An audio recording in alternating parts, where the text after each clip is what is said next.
শুক্রবার ২রা জানুয়ারি দক্ষিণ চব্বিশ পরগনা জেলার বারুইপুরের ৩ ভূতকে নিয়ে র্যাম্পে হেঁটেছিলেন তৃণমূলের সাধারণ সম্পাদক অভিষেক ব্যানার্জি। যদিও মিডিয়ার ক্যামেরার ফোকাস ছিল অভিষেকের পায়ের দামি জুতোর দিকে, আর তা নিয়েই কটাক্ষ করেছেন ব্যারাকপুরের প্রাক্তন সাংসদ তথা বিজেপি নেতা অর্জুন সিং। বিজেপি নেতার বক্তব্য, অভিষেক ব্যানার্জিকে দেখে আমার মনে হয়নি উনি রাজনৈতিক মিটিং করছেন, উনি জুতোর প্রমোশন করেছেন। জুতোর কোম্পানিটা উনি কিনেছেন, ওনার জুতোর দাম ৩ লাখ টাকা। আপনি দেখবেন সবসময় গণমাধ্যমের ফোকাস ওনার জুতোর ওপরে পড়ছিল।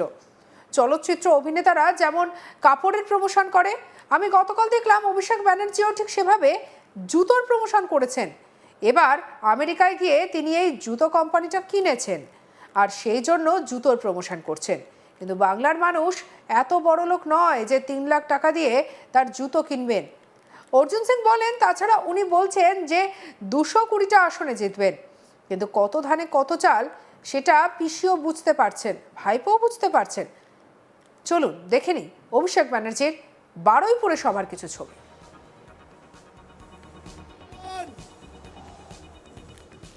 এবার এখানে দুজন ভদ্রলোক আছে, একজন ভদ্রমহিলা আছে, সবাই দেখতে পাচ্ছেন? দাদা এদিকে একটু দেখান, দেখতে পাচ্ছেন? দেখতে পাচ্ছেন সবাই? আপনার নাম কি বলুন? মন্দিরুল ইসলাম মোল্লা। আপনার নাম কি দাদা?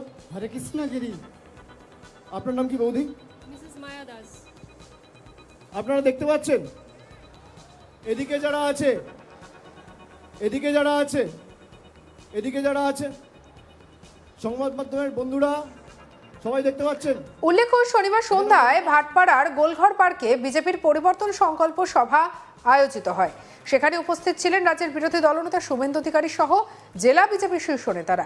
সেই সভার প্রস্তুতি খতিয়ে দেখতে এদিন দুপুরে অভিষেক ব্যানার্জি সম্পর্কে এই মন্তব্য করেন অর্জুন সিং। কি বলেছেন শুনব। অভিষেক ব্যানার্জি আমার তো মনে হলো না কি উনি রাজনৈতিক মিটিং করেন। উনি ওনার জুতোর প্রমোশন করেছেন, জুতো কোম্পানিটা উনি কিনেছেন। ৩ লাখ টাকা জুতোর দাম আছে। আপনি দেখবেন সবসময় মিডিয়া ফোকাস ওনার জুতার উপরে পড়ছিল।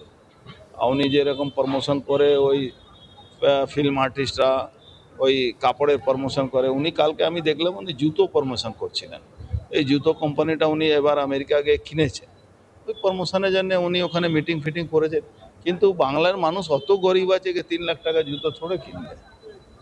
উনি তো কালকে মিটিং করেন, উনি তো প্রমোশন করেছেন। থাকলো সিট কত পাবে কত পাবে না, কত ধান কত চাল উনি বুঝতে পারছেন, পিসিও উনি বুঝতে পারছেন, আর ভাইপোও বুঝতে পারছেন। ভূতের ভোটারদের র্যাম্পে হাঁটালেন যারা মৃত ভোটার বলে তালিকায় রয়েছে। তো আমি একটা কথা বলি, এই যে বিএলও বেশিরভাগ তো উনারই লোক, উনি তো ধমকে টমকে বিএলওকে বলেছিলেন। তাহলে যে বিএলও করেছে তার নামে একটা এফআইআর করলেই হতো। তো উনি মার্কেটিং করছেন কেন? প্রায় ৭.৫ কোটি মানুষের যে হয়েছে, এসআইআর হয়েছে, সেখানে কিছু লোকের যারা ভুল করেছে তাদের নামে এফআইআর করলে তো উনি এফআইআর করতে দেন না। তো তাদের নামে এফআইআর করা যে বিএলও করেছে, এর মধ্যে ইলেকশন কমিশনের তো কিছু নেই। ইলেকশন কমিশন তো আপনারই লোকরা বিএলও হয়ে বসে আছে, তারাই এইসব করে আপনাকে একটা সুযোগ দেওয়ার চেষ্টা করে। দেখছিলেন না ওই ইলেকশন কমিশন সামনে বিএলও নাম করে কিছু তৃণমূলে গুন্ডারা ওখানে গিয়ে আন্দোলন করত। তো এইসব হবে, ওইসব নাটক।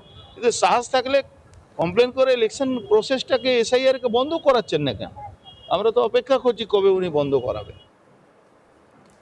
প্রসঙ্গত, এসআইআর নিয়ে তোলপাড় রাজ্য রাজনীতি। অনেক জায়গাতেই জীবিত ভোটারকে মৃত বলে দেখানো হয়েছে বলে অভিযোগ উঠেছে, আর সেই সমস্ত বিষয় নিয়ে নির্বাচন কমিশনের বিরুদ্ধে সরব হয়েছে তৃণমূল কংগ্রেস। তবে তৃণমূলের সর্বভারতীয় সাধারণ সম্পাদক তথা ডায়মন্ড হারবারের সাংসদ অভিষেক ব্যানার্জি এবার যা করলেন তার রীতিমতো শিরোনামে উঠে এলো।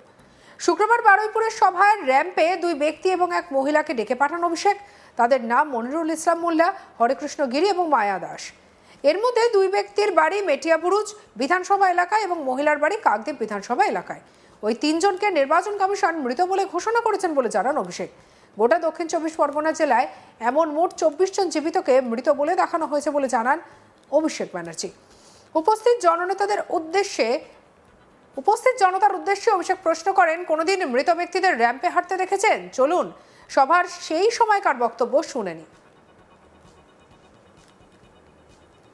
এখানে দুজন ভদ্রলোক আছে, একজন ভদ্রমহিলা আছে, সবাই দেখতে পাচ্ছেন? দাদা এদিকে একটু দেখান, দেখতে পাচ্ছেন? দেখতে পাচ্ছেন সবাই? আপনার নাম কি বলুন? মন্দিরুল ইসলাম মোল্লা। আপনার নাম কি দাদা? হরে কৃষ্ণগিরি। আপনার নাম কি বৌদি?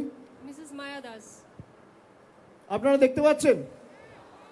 এদিকে যারা আছে, এদিকে যারা আছে, এদিকে যারা আছে, সংবাদ মাধ্যমের বন্ধুরা সবাই দেখতে পাচ্ছেন? এখানে আমি একা আছি, আমার পাশে দুজন ভদ্রলোক, একজন ভদ্রমহিলা আছে। এই তিনজনকে দেখে কি মনে হচ্ছে আপনার? আসুন আমার সাথে আসুন। এই তিনজনকে দেখে কি মনে হচ্ছে আপনাদের? কি মনে হচ্ছে? কি মনে হচ্ছে? ঠিক মনে হচ্ছে? এই দুজন ভদ্রলোক দিয়ে দেখছেন, দুজনের বাড়ি হচ্ছে মেটিয়াবুরুজ বিধানসভা, আর বৌদির বাড়ি হচ্ছে কাকদ্বীপ বিধানসভা। দেখতে পাচ্ছেন? কি আমি একা দেখছেন না চারজন দেখছেন? কজন দেখছেন? কজন? এবার শুনুন, ইলেকশন কমিশন এদের দেখতে পাচ্ছেন না, এদের মৃত ঘোষণা করে দিয়েছে। এই জন্য আমি রাম মানিয়েছি। আর এরকম 3-4টে কেস না, খালি দক্ষিণ 24 পরগনা জেলায় 24 জন রয়েছে যারা জীবন্ত বহাল তবিয়তে রয়েছে, কিন্তু এদের দেখিয়ে দিয়েছে মারা গেছে। কোনোদিন মৃত ব্যক্তিদের র্যাম্পে হাঁটতে দেখেছেন? দেখেছেন? দেখেছেন? এই কারণ আমি তৈরি করেছি যে এদের কি চক্রান্ত, বাংলার মানুষ যাতে ভোটাধিকার প্রয়োগ না করতে পারে এদেরকে মৃত দেখিয়ে দেওয়া হয়েছে। আরে আমরা যতদিন আছি একটা মানুষের মৌলিক অধিকার আমরা যেতে দেবো না। দিল্লি আগামী দিন তৃণমূল যাবে, বিজেপির দালালরা তৈরি থাকো, ভ্যানিশ কুমার তৈরি থাকো, তৃণমূল দিল্লিতে যাবে। আজকে যা মাঠে লোক হয়েছে আমি ছেড়ে দিলাম। রাস্তায় পাটুলি থেকে আসার সময়, পাটুলি থেকে শুরু করে এই ময়দান অবধি প্রায় 20-22 কিলোমিটার রাস্তা, সোনারপুর হয়ে এলাম। রাস্তার দুধারে যা লোক ছিল, 1/3 লোক যদি দিল্লিতে যায়, জ্ঞানেশ কুমার অমিত শাহ বানের জলে ভেসে যাবে, চোখে দেখা যাবে না। খালি রাস্তায় যা লোক ছিল বানের জলে ভেসে যাবেন।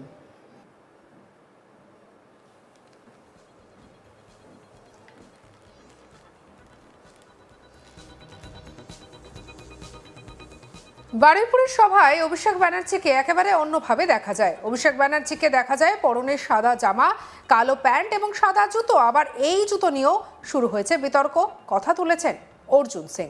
সঙ্গে রাখুন আজ তাক বাংলাকে। আর অন্যান্য খবরের জন্য লাইক, কমেন্ট, শেয়ার, সাবস্ক্রাইব করতে ভুলবেন না।